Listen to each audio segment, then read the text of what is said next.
Hi, I'm Don Parkhurst from Shred Academy. We're going to work on today are learning the notes all over the fretboard. We're going to learn how to find any note that we want almost instantly. And one of the benefits of this, it'll free us up to be able to jump around the fretboard almost effortlessly. What usually happens in the beginning is we learn our box shapes. And you go in one box shape, playing that for a little bit, go to the next box shape, playing that for a bit, next box shape, and slowly work our way up. Or we go in the opposite direction, we work in one box shape and slowly work down to the other box shapes. You can also play in one shape here and then go up an octave. You can do it that way. But then even from there, you gotta go and work your way down this way, up further. It can be kind of limiting. You want to be able to just freely go from one spot in the neck up to another spot, all the way to another totally different spot. You just want to be able to have that freedom. So one of the things we're going to do is, I'll demonstrate here, is say we're in the key of A natural minor. I'm going to take my A here. If I know my A on this string, the G string is right here, I know this box shape goes along with it.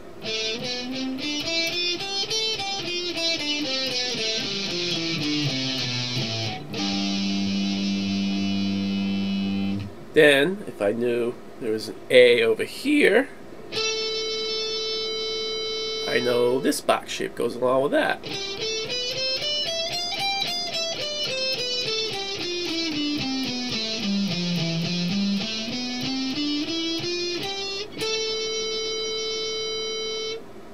And what that allows me to do then is jump from one part of the neck to another. So like this.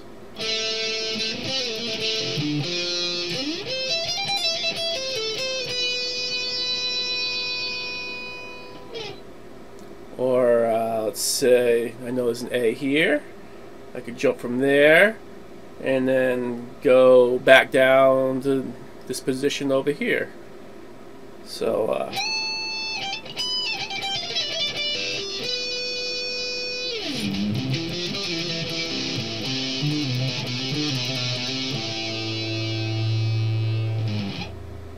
yeah, you jump all over the place. Or right here. I know there's an A right here.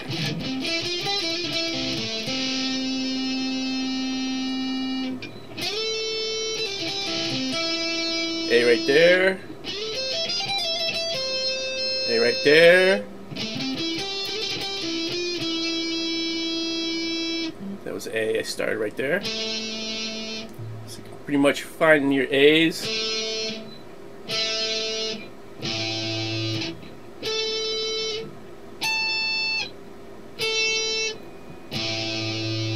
By knowing that, you can just freely jump all around the neck. Okay, so let's just start out and get going with this.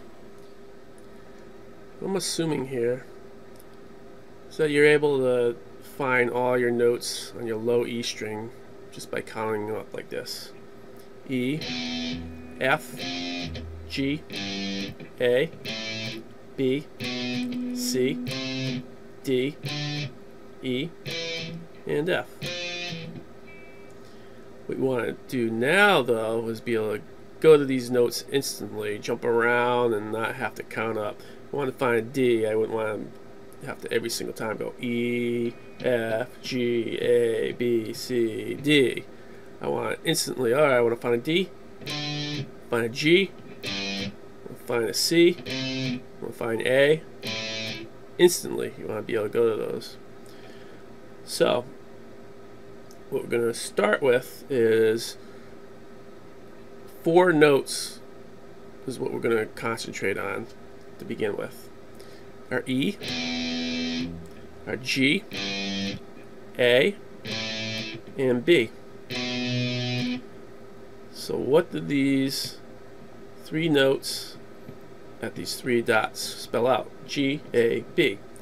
Spells out gab. Just like a co-worker or some relative or something that you go to a gathering and they just talk your ear off. They talk and talk and talk. All they do is just gab on and on. So think of that and you remember G-A-B.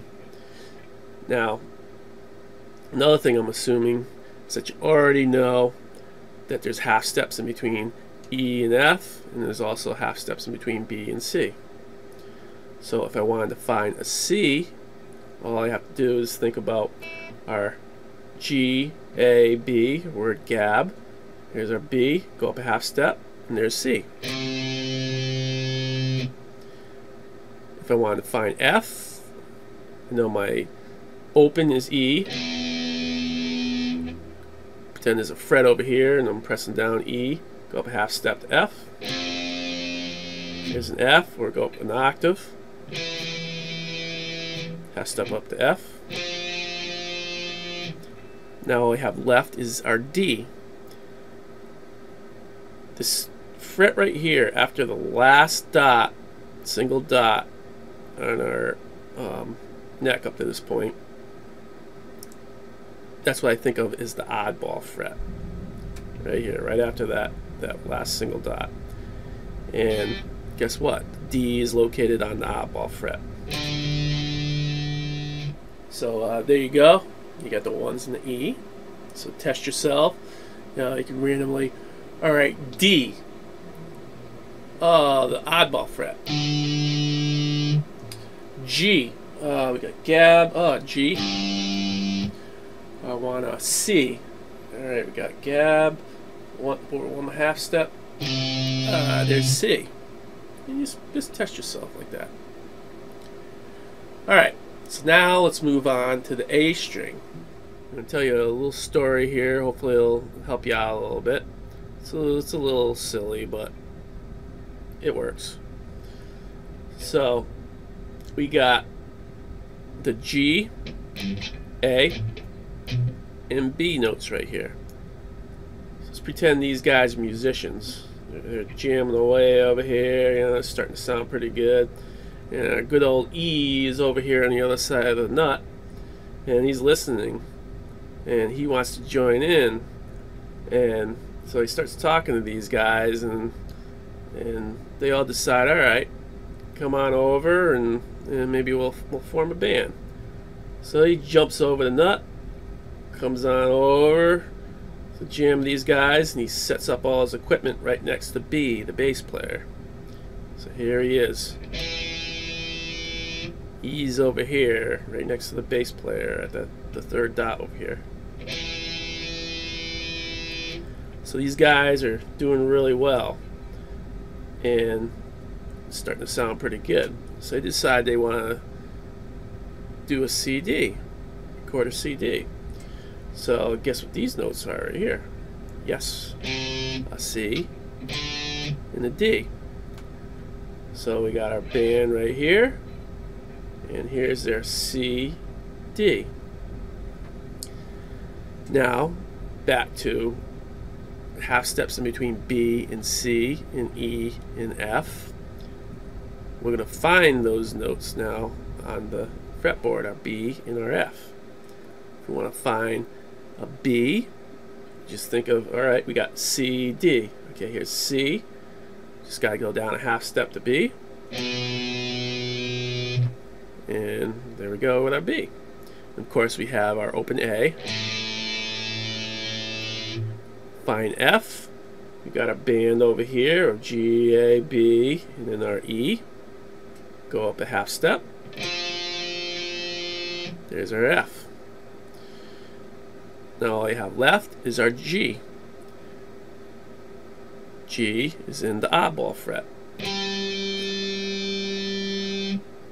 And then we have our A octave. So again, you can test yourself out. Say, all right, I want to find G on the E string. Okay, gab, I want to find F on the A string. Okay, we got the band here, E moved over here. Oh, a half step over here is F. I want to find a F on the E string. Okay, open E, half step, F. Want to find a D on the A string. Okay, C, D, D. And you just keep testing yourself out like that, and pretty soon you won't even have to use those little hints. You know, like, all right, F, G, D on the E, C on the A, B on the E. Yeah, just jump around, and you'll be able to get there almost instantly pretty soon.